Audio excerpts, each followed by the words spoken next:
Hi there, today we're going to do a really quick unboxing video on the Fanvil i10V. So let's have a look at the outside of the box before we get started. So we have here our model number, which is the Fanvil i10V.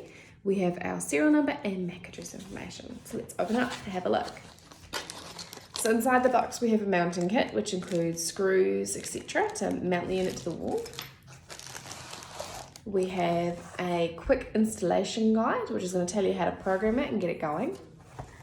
We have a mounting dimension sheet, so that's going to tell you exactly where you need to drill the screws, etc. to get the unit on the wall.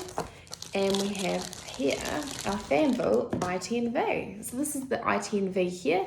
We have got a push button and a camera on the unit.